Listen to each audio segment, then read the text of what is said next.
ஐயா, இன்னைக்கு சிறுவாச்சூர் மதுரை காளி அம்மனை தான் பார்க்க போகிறோம். அந்த அம்மனுடைய சிறப்புகள் பற்றி சொல்லுங்க. இந்த பாரத தேசத்தில் தர்மத்துக்கு எதிராக நடப்பவர்களை எதிர்த்து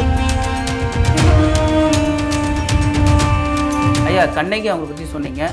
கண்ணகி அவங்களுடைய காலகட்டத்தில் உருவான ஆலயமா? அவருடைய கோபம் அதோடு அடங்கிவிடவில்லை, அந்த மதுரையே எரிக்க தொடங்கிவிட்டது. அலை அலையாக மக்கள் சென்று தங்களுடைய குறைகளை எல்லாம் அவர்களுடைய பாதங்களை கொட்டி தீர்ப்பதை பார்க்கிறோம். இந்த ஆலயத்தினுடைய சிறப்பு குழந்தை பாக்கியம் இல்லாமல் இருக்கும், திருமணம் ஆகாமல் இருக்கும், எவ்வளோ விஷயங்கள் இருக்கும். இப்போது பெண்கள் இந்த குறைக்கு இங்கே பூஜை பண்ணால் சீக்கிரமாக இவங்க குறை நிறைவேறிடும் அப்படின்வாங்க. இந்த ஆலயம் சென்று வழிபடுவதே ஒரு சிறப்பு தாங்க. இந்த ஆலயம் சென்று வழிபடுவதே. ஜெம் டிவி நேயர்களுக்கு வணக்கம். இன்றைய ஆடி ஸ்பெஷலில் நம்ம பல கோயில்கள் பற்றியும் பல கோயில் அம்மன்கள் பற்றியும் தெரிஞ்சுக்கிட்டோம். அந்த வகையில் இன்றைக்கி நம்ம சிறுவாச்சூர் மதுரை காளி அம்மனை தான் பார்க்க போகிறோம். இன்றைக்கி நம்ம அரங்கத்திற்கு சுவாமிஜி ஜிஆர் அவங்க வந்திருக்காங்க. ஐயா வணக்கம். வணக்கம் ஐயா, இன்னைக்கு சிறுவாச்சூர் மதுரை காளி அம்மனை தான் பார்க்க போகிறோம். அந்த அம்மனுடைய சிறப்புகள் பற்றி சொல்லுங்களேன். ஜெம் டிவி ஆன்மீக சகோதர சகோதரிக்கெல்லாம் என்னுடைய அன்பான ஆசீர்வாதத்தை தெரிவித்துக் கொள்கின்றேன். ஜெம் டிவி மூலம் பார்த்தீங்கன்னா கிட்டத்தட்ட இந்த ஆடி மாதத்தில் வருகின்ற ஒவ்வொரு வெள்ளிக்கிழமையும் பார்த்தீங்கன்னா அன்னையினுடைய திருவிளையாடலையும் அருள் சக்தியையும் பற்றித்தான் நாம் பேசி கொண்டிருக்கிறோம். அந்த வகையில் பார்க்கும்போது திருத்தணியில் ஒரு அற்புதமான பாதசனீஸ்வரர் ஆலயம் அமைத்து சேவை செய்கின்ற ஒரு பாக்கியம் அடியேன் லக்ஷ்மி நரசிம்ம ராமானுஜ ஜீயர். அதாவது நம்முடைய பாரத தேசம் நதிகள் எல்லாமே அன்னையின் பெயர் தான். நதிகளாகட்டும் மலைகளாகட்டும் எத்தனை இயற்கையுமே அன்னையாகத்தான் நாம் ஆதிசக்தியாகத்தான் வழிபாடு செய்கின்றோம். இந்த பாரத தேசத்தில் தர்மத்துக்கு எதிராக நடப்பவர்களை எதிர்த்து நிற்கின்ற ஒரு சக்தியே பெண் சக்தி தான். அப்படிப்பட்ட தெய்வ பெண்களை எல்லாம் தெய்வமாக நாம் வழிபடுகின்றது நம்முடைய முன்னோருடைய வழக்கம். குடி தெய்வமாக, குல தெய்வமாக அந்த பெண்மையை நம் ஒரு சக்தியாகத்தான் நாம் பூஜித்து வழிபாடு பண்ணுகின்றோம்.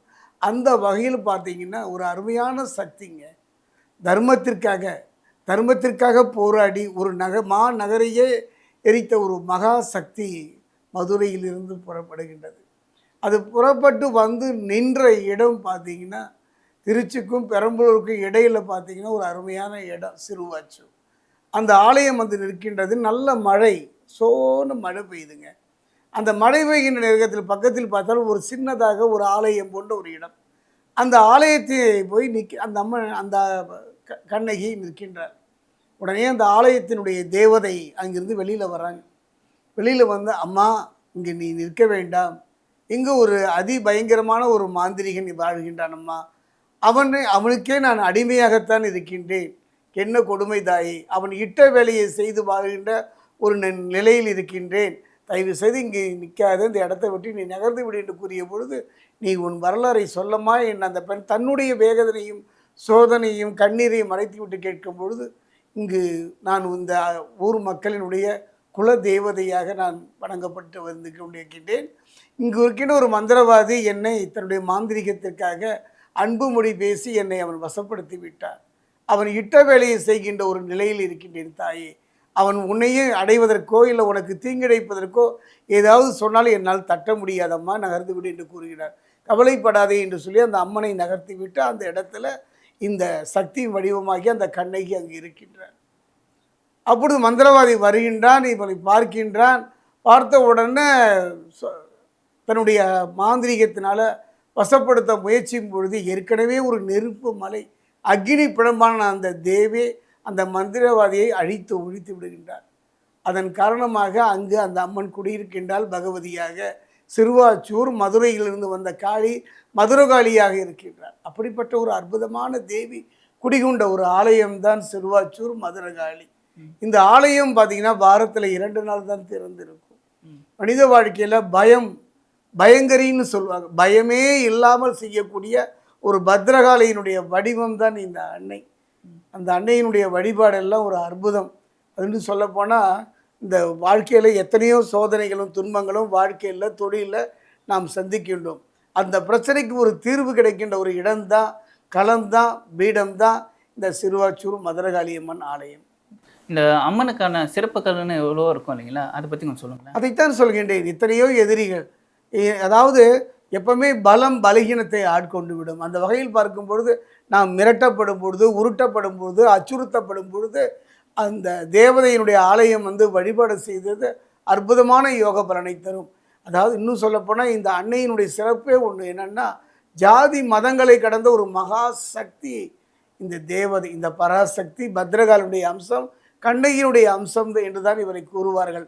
இவருடைய வழிபாடே பயமில்லாமல் செய்யக்கூடிய ஒரு பயங்கரி. ஐயா, கண்ணகி அவங்களை பற்றி சொன்னீங்க. கண்ணகி அவங்களுடைய காலகட்டத்தில் உருவான ஆலயமா?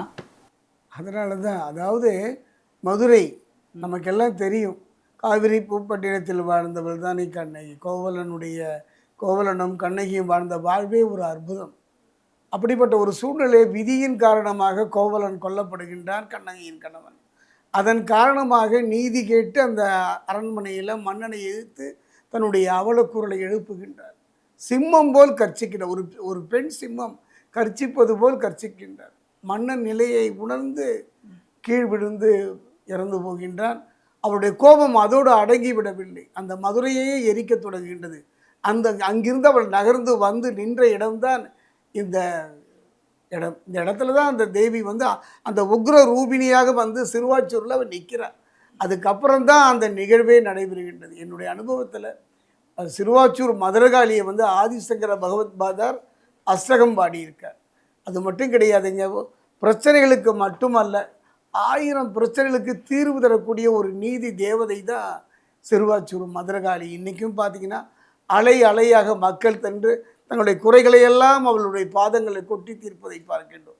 இந்த ஆலயத்தினுடைய சிறப்பே மாவிளக்கு மாவு தான். மாவிளக்கு மாவு செஞ்சு அந்த அன்னைக்கு வழிபாடு பண்ணுதான். அங்கு சென்று அந்த ஆலயம் சென்று அந்த ஆலயத்தில் நம்முடைய பிரச்சனைகளை சொல்லும் பொழுது அதற்கான பரிகாரங்களை சொல்வார்கள்.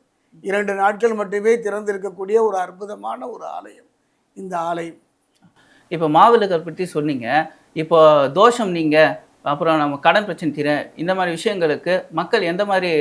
அது ஒவ்வொரு அந்த ஆலயத்தில் தான் நாம் தனிப்பட்ட முறையில் இந்தந்த பரிகாரங்கள் சொல்லக்கூடாதை விட அந்த ஆலயம் சென்று நம்முடைய பிரச்சனைகளை சொல்லலாம். அந்த பிரச்சனைகளை சொல்லும்போது அதற்கான பரிகாரங்களை அங்கேயே சொல்வார்கள். இன்னொரு சிறப்பு, இந்த ஆலயத்தின் சிறப்பை நான் சொல்கிறேன் பாருங்கள். ஒவ்வொரு ஆலயம் சென்று அந்த ஆலயத்தை அந்த தேவதையை மந்திரங்களால் அர்ச்சனை தானே செய்வார்கள். இந்த ஆலயத்தின் சிறப்பே அந்த ஆலயத்தினுடைய பூசாரி என்ன பண்ணுவார்னா பேசுவார். அம்மா மதுரகாளி, இவர் இந்த பிரச்சனைக்காக வந்திருக்கின்றார், கண்ணீரோடு வந்திருக்கிறார், கவலையோடு வந்திருக்கின்றார், இவர் பிரச்சனைகளை நல்ல முறையில் தீர்த்து கொடு என்று ஒரு தாய் மகனிடம், மகன் தாயிடம் பேசுவதை போல் உறக்க அந்த தெய்வத்திடம் முறையிடுவார். நம்முடைய பிரச்சனையை அவர் அந்த தேவியிடம் முறையிட்டு அந்த பிரச்சனைக்கான தீர்வை சொல்வார். ஐயா, மதுரை காளி அம்மன் சொன்னீங்க, இவங்க தெய்வ அம்சம் உடையவங்களா? மதுரை காளியம்மனை பொறுத்த வரைக்கும் ஒரு அற்புதமான ஒரு நிகழ்வுங்க. இவர் வந்து தெய்வமா, தெய்வாம்சமா, இல்லை குடி தெய்வமா என்றெல்லாம் 1000 எண்ணங்கள் தோன்றினாலும் கூட இந்த பூமியில் வாழ்கின்ற ஒவ்வொரு பெண்ணுமே ஒரு தெய்வாம்சம் தான். தெய்வம் என்றால் அது தெய்வம் தான். அந்த வகையில் பார்க்கும் பொழுது இவர் தெய்வத்தினுடைய அம்சத்துக்குரியவள். ஒரு தனக்கு இழைக்கப்பட்ட அநீதியை எதிர்த்து போராடிய ஒரு கற்புக்கரசி.